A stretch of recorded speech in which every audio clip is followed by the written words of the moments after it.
Selamat pagi semua. Hari ini kita akan bersama-sama membahas satu tema tentang keadilan Allah. Ini cukup menarik ya, karena memang tantangannya tidak mudah. Tapi mari kita sebelum itu bersatu di dalam doa. Saudara, mari kita berdoa. Bapa dalam Tuhan Yesus Kristus, Allah yang baik, yang di dalam perjalanan iman kami menghadapi setiap tantangan-tantangan hidup, tidak mudah untuk kami pahami maksud dan rencana-Mu. Tapi kami terus mau belajar Tuhan, bagaimana memahami dengan sungguh melalui firman Tuhan yang diberitakan secara khusus pada hari ini. Supaya apapun yang boleh kami dengar memberkati hidup kami, dan kami semakin memahami rancangan Tuhan, kehendak Tuhan, di tengah-tengah kehidupan baik pribadi, keluarga, gereja, bangsa, dan bahkan dunia ini.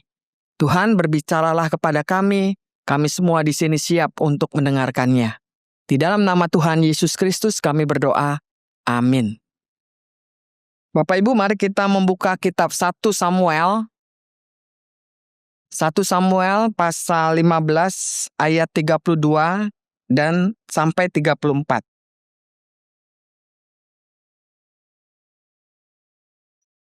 Saya akan membacakannya untuk kita sekalian.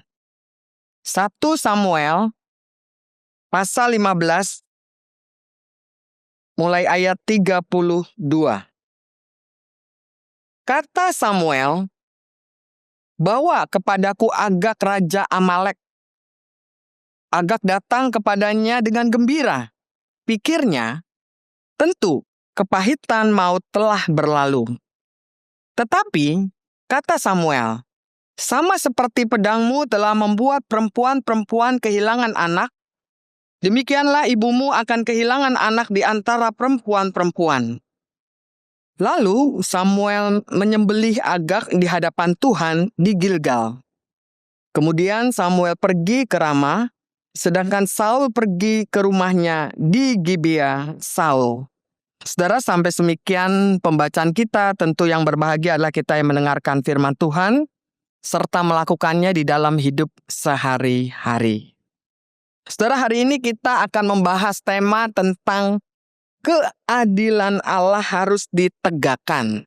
Nah, Bapak Ibu, sekarang ini kalau kita bicara soal keadilan, Bapak Ibu masih percaya nggak sih akan adanya keadilan itu? Ini jujur ya, kita bicaranya jujur. Kalau bicaranya yang ideal-ideal mah sudah tahu pasti jawabannya. Tapi kalau mau jujur nih, kita masih percaya nggak dengan keadilan? Percaya? 100%? Tidak. Kenapa sih tidak? Lebih mudah menjawab tidak dibandingkan menjawab, "Iya Bu, saya percaya." Ya terang aja, karena memang di depan mata kepala kita sendiri, kita memperhatikan bahwa begitu banyak kejadian, orang-orang kecil yang dihukum tetapi orang yang punya uang, ternyata begitu mudah saja lolos dari hukum. Ya, ini kan lagi rame juga tentang seorang dokter kecantikan yang katanya sih orangnya pasti lolos lah ujung-ujungnya dari perkara yang dihadapi. Manusia udah mulai tidak percaya. Tapi kalau kita bicara soal itu kan bukan hanya kejadian yang di masyarakat ya, tapi juga di tengah-tengah pekerjaan. Kita melihat kenapa ya, kok orang yang rajin belum tentu dihargai daripada orang yang sebenarnya nggak rajin. Tapi karena dia ini punya koneksi, ya, ternyata dia jadi lebih mudah untuk mendapatkan tempat-tempat posisi strategis yang baik, yang bagus ya, yang membuat orang pengen ke sana semuanya. Itu di tempat pekerjaan. Kalau di rumah, gimana di rumah? Ada nggak keadilan di rumah? Kita kadang-kadang adil, harus adil. Jangan-jangan kita pelaku dari ketidakadilan. Kalau bicara adil untuk orang lain kan enak gitu ya. Tapi untuk diri kita sendiri kadang-kadang kita tidak adil. Ya. Ini bisa terjadi bagaimana dalam keluarga, ya, anak-anak kita itu ternyata merasa orang tuanya itu pilih kasih. Orang tuanya tidak adil Nanti yang adiknya lah lebih disayang daripada kakaknya, atau sebaliknya kakaknya lebih disayang dari adiknya.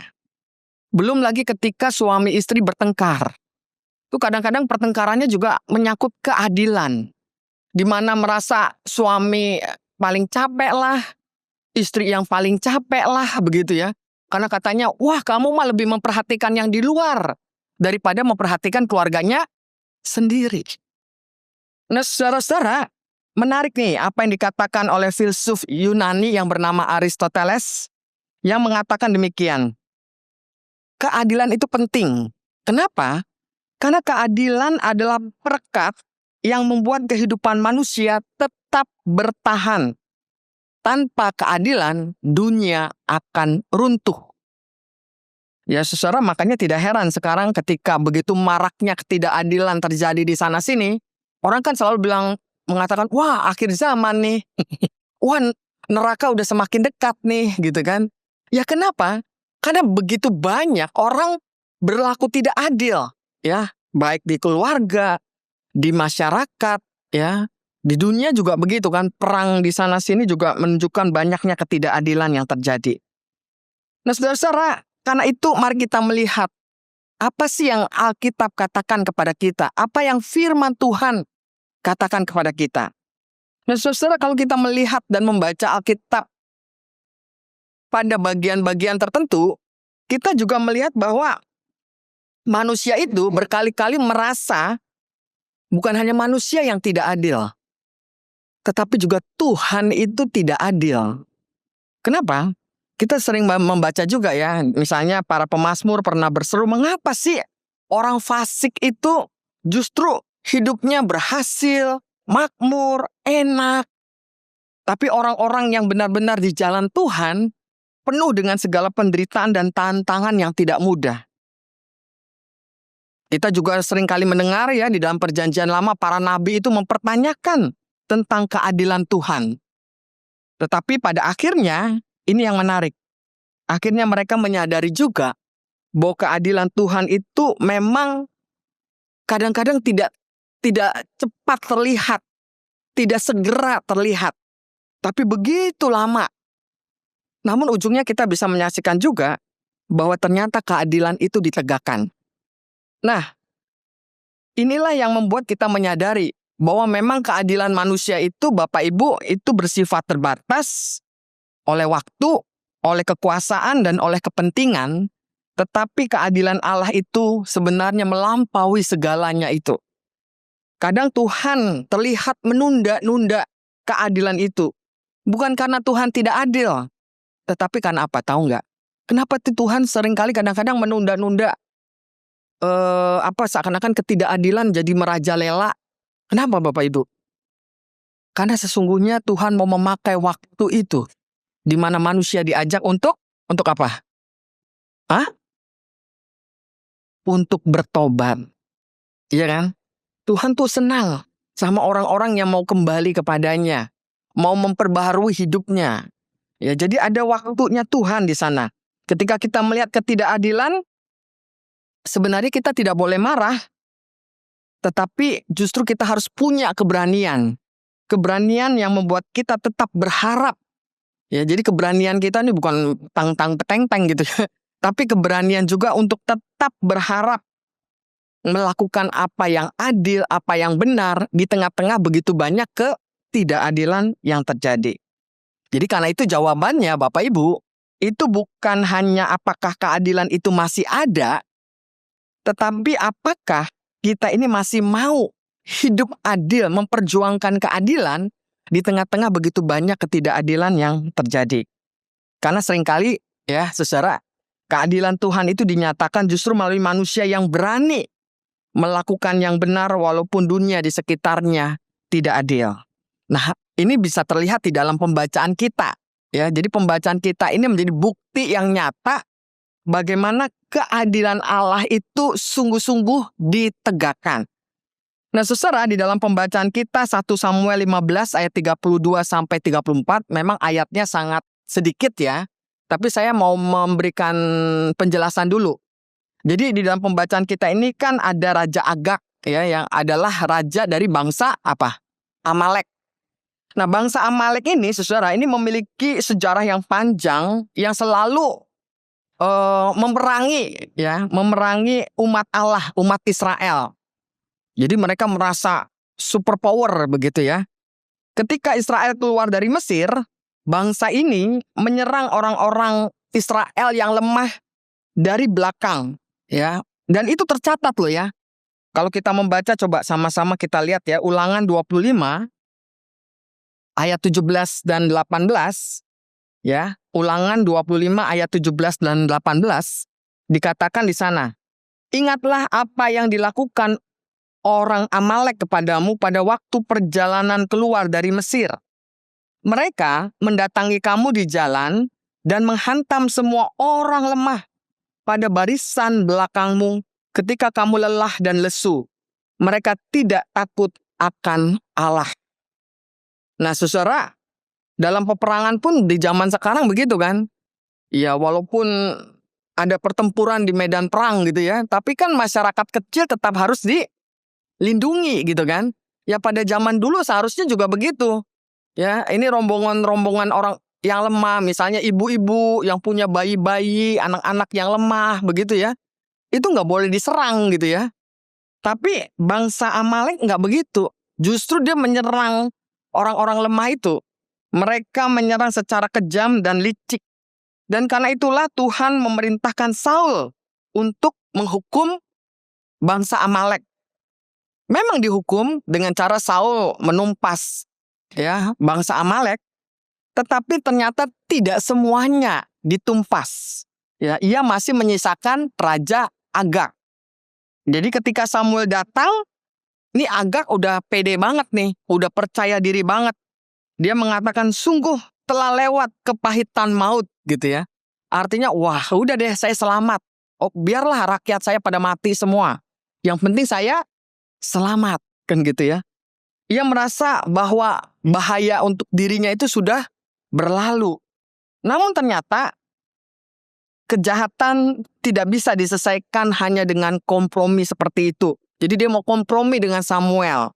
Tapi Samuel ini, ada pendeta Samuel ya di sini. Bisa sebut-sebut. Samuel akhirnya menegakkan keputusan Tuhan terhadap Agag. Ya memang ketika kita membacanya agak serem-serem juga ya. Ini kok Samuel ini membunuhnya dengan cara apa?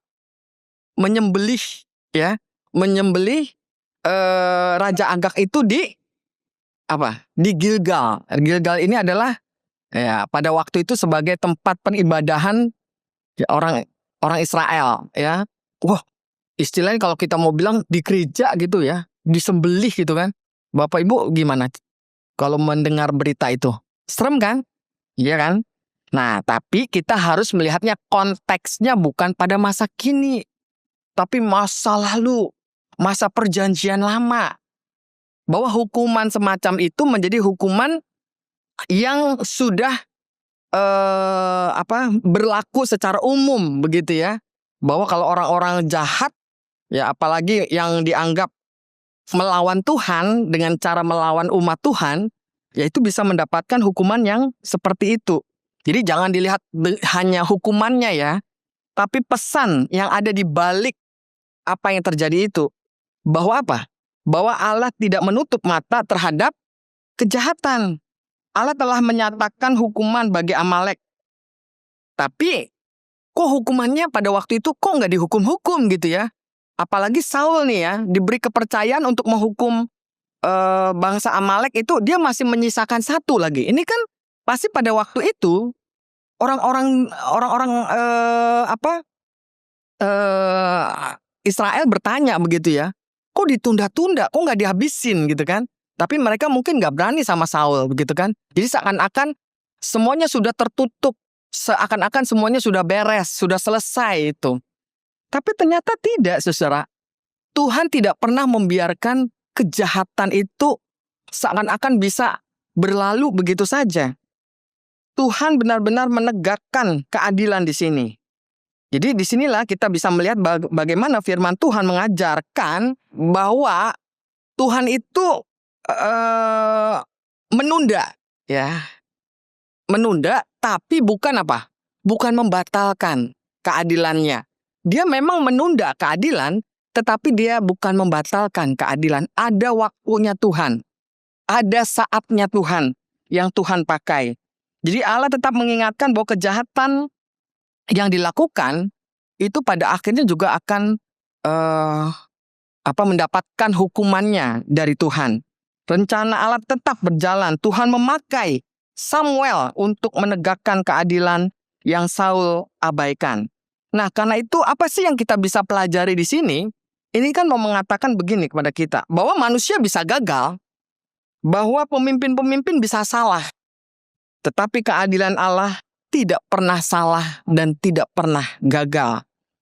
Nah, karena itu Abraham Lincoln itu pernah berkata, yang penting itu bukan Tuhan ada di pihak kita, tetapi apa? Tetapi justru kitalah yang harus ada di pihak Tuhan. Karena kita ini yang seringkali berubah-ubah. Kalau Tuhan mah tetap sama dari selama-lamanya sampai selama-lamanya. Justru kitanya yang seringkali tidak percaya akan kehendak dan rancangan Tuhan atas kehidupan ini. Jadi karena itu bukan hanya tentang kita belajar, bukan hanya tentang hukuman terhadap Agag begitu ya. Tetapi juga peringatan bagi kita semua bahwa Allah itu adalah kasih. Tetapi di dalam kasih-Nya pun Allah tetap menegakkan keadilan. Keadilan Allah mengingatkan kita bahwa kehidupan tidak boleh sesungguhnya dijalani dengan sembarangan. Seakan-akan selamat nih seperti Agag gitu ya. Pada akhirnya dia juga kena hukumannya pada waktu Tuhan memang menentukan waktunya. Kadang orang kan juga berkata begini kan, Tuhan itu kasih, pasti dia mengampunilah segala dosa-dosa kita, segala kejahatan kita, udah tenang aja gitu ya. Saudara, memang benar Tuhan itu adalah kasih. Tetapi kasih Allah itu tidak berarti kita boleh terus-menerus hidup di dalam dosa. Ya. Peristiwa di dalam 1 Samuel 15 ayat 32-34 ini mengingatkan kepada saudara dan saya bahwa kejahatan itu tidak boleh dibiarkan terus berlangsung. Dan yang kedua, kita belajar bahwa ketidaktaatan manusia tidak menggagalkan keadilan Allah. Dan yang ketiga, keadilan Allah mengajak kita supaya saudara dan saya senantiasa mau melakukan hidup benar. Ada kejujuran di hadapan Tuhan. Ada hal yang dimana Tuhan mau mengajak kita, kalaupun kita melakukan kesalahan, keberdosaan atau kejahatan, jangan kita tutup-tutupi. Justru Tuhan senang pada orang-orang yang dengan kejujurannya mau datang pada Tuhan, memohon ampun atas kesalahannya di hadapan Tuhan. Nah, karena itulah saudara, kita sekarang ini juga berefleksi ya, bukan hanya untuk orang lain tentang bicara soal keadilan, tetapi juga kepada diri kita masing-masing. Apakah dalam kehidupan kita selaku anak-anak Tuhan, kita tuh lebih mudah untuk kompromi dengan dosa-dosa kita? Apakah kita masih menunda ketaatan kita kepada Tuhan? Dan apakah hidup kita sudah berdiri di pihak keadilan atau kebenaran Tuhan? Atau kita merasa orang yang seakan-akan paling benar sendiri ya. Padahal kita juga adalah orang-orang yang melakukan kesalahan dan dosa. Nah, karena itulah kita belajar saat ini, belajar menjadi anak-anak Tuhan yang hidup dalam ketaatan, sebab kita tahu bahwa pada akhirnya keadilan Allah itu pasti ditegakkan. Tuhan memberkati kita semua. Amin. Mari saudara kita bersatu di dalam doa. Kita berdoa. Bapa di dalam Yesus Kristus, kami datang kepadamu di pagi hari ini mengucap syukur untuk firman Tuhan yang mengingatkan tentang keadilan Allah. Di tengah-tengah maraknya ketidakadilan manusia yang terjadi di berbagai lini kehidupan manusia ya Tuhan, kami seakan-akan menjadi pesimis. Sungguhkah keadilan itu ada di tengah-tengah perjalanan hidup kami? Hari ini Tuhan, firman Tuhan mengingatkan kepada kami melalui sosok Agag yang pada akhirnya menerima hukuman Tuhan atas kejahatan yang sudah dilakukannya. Ini menunjukkan bahwa ada waktu Tuhan untuk menegakkan keadilan. Dan biarlah kami yang menjadi murid-murid-Mu, yang menjadi anak-anak-Mu, terus-menerus belajar untuk menegakkan keadilan, walau mungkin di lingkungan kami begitu maraknya ketidakadilan terjadi. Ajarlah kami Tuhan untuk selalu mau hidup benar, menyempurnakan hidup kami dengan baik, dengan cara mengakui segala kesalahan, keterbatasan kami, dan mengakui hal-hal itu bukan saja di hadapan Tuhan, tapi juga di hadapan sesama kami, sehingga hidup kami juga dipulihkan di dalamnya. Kami percaya Tuhan senantiasa membentuk karakter-karakter kami, nilai-nilai kami dengan baik, dan kami sebagai umat Tuhan menjadi tanah yang subur untuk firman Tuhan yang kami hidupi dimanapun Tuhan menempatkan kami. Terima kasih akan semua ini Bapa, inilah seluruh doa kami, yang hanya kami naikkan di dalam nama Tuhan Yesus Kristus. Amin.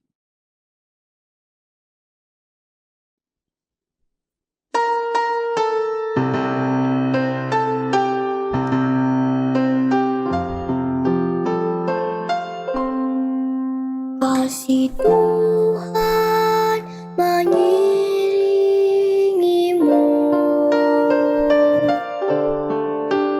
dan sayapnya melindungimu.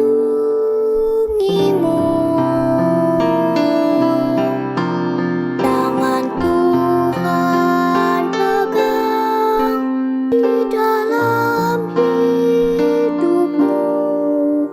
Majulah